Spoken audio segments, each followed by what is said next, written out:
Hey guys, today I'm going to cover how you set up and personalize mag tools for the AutoPack and the auto buy and sell features. So to start out, the first thing that you'll want to make sure of is, for one, that you have mag tools installed. So we make sure our decal's running, and then we're going to double check and make sure we have mag tools. Mag tools is installed. That's great. Okay.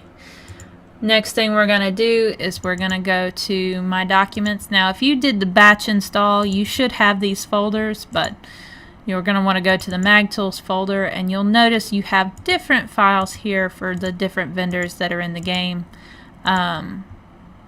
We're going to use Gilly for this example because she's the chick who wears the neon pink robe that's out at Candace Keep, whom you buy mana scarabs from, and I think everybody knows who she is at this point. So this right here is going to control how your character behaves whenever it goes to Gilly, this particular file. So you'll notice the .utl, that is the VirindiLoot program. So you are going to want to right click the file if this is your first time opening it and go to choose another app. Check the box that says use this app to open UTL files, and you'll go to more apps, and you're going to find on your PC under C, Games, Virindi Plugins, and then you're going to go to the Classic Looter and select the Loot program, and that'll launch all those type files with UTL, so you don't have to browse to it every time. Okay, so as you see here, we have several different things in the list. So in this case, this rule is for P's, okay? So it looks for anything that has a name match, and these are the things that name matches on.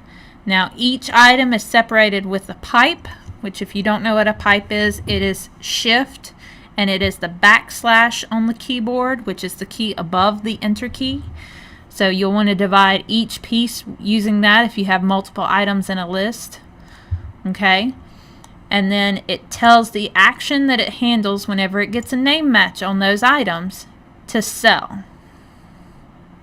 Okay? Alright. The next example that I want you to see is how it handles buying. Buying, it uses the keep number option. So in this example, we have a prismatic taper. Okay, so that's the thing that we want to restock, is prismatic tapers. And this rule is written for a war mage because it's looking for buffed war magic. So if it sees that you're a war mage, it's going to buy 8,000 tapers. Now, that doesn't mean it's going to buy 8,000 on top of the 1,000 that you already have in your pack. It's going to cap you out at 8,000 tapers. So another example, this one right here is for Void. It's going to do it the same way. And then this one here is for everybody who's your random Joe. So this is the item tinkers, the archers, the melee guys. Everybody else falls in this field where they just get 2,000. So it's much more reasonable. So anywho, just go through, make sure that these are set to the quantities that you would actually want to buy at the different vendors, and then you would hit save, and you need a file with each vendor's name that you go to. So if you go to a vendor and it doesn't do anything, check and see if you actually have a file that is named the same thing as that vendor, and it has to be spelled the exact same way. So you notice, we got the master mages here. It says master. So you've got to spell it exact, punctuation, everything. The next cool feature is the AutoPack feature. So you'll notice that you have a your name here file that says autopack.utl. I've already renamed one of those here for Sapphire. So just take out the your name here, put your character's name.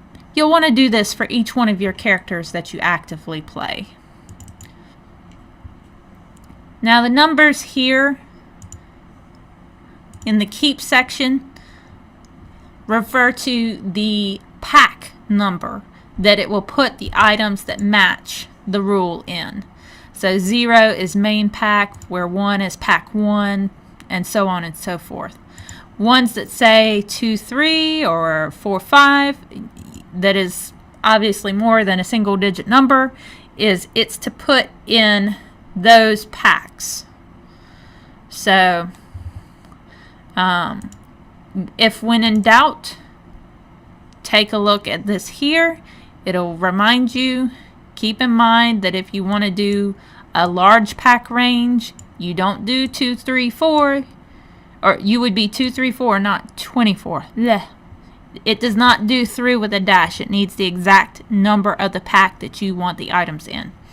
And then to pack everything, you are just going to hit Control P, and it will throw everything in the backpack of your choosing. So, you know what? I don't think I have a file that's named Sapphire Night. So let me go back there and fix that, because I have one named for Sapphire, but I didn't have one named for Sapphire Night. So I'm going to copy this one because I've already edited that one. And I am going to paste. And I need to take out that copy piece. And then we're going to say Sapphire Night. Okay.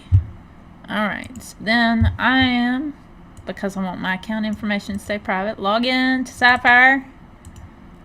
So let's get her going. Alright.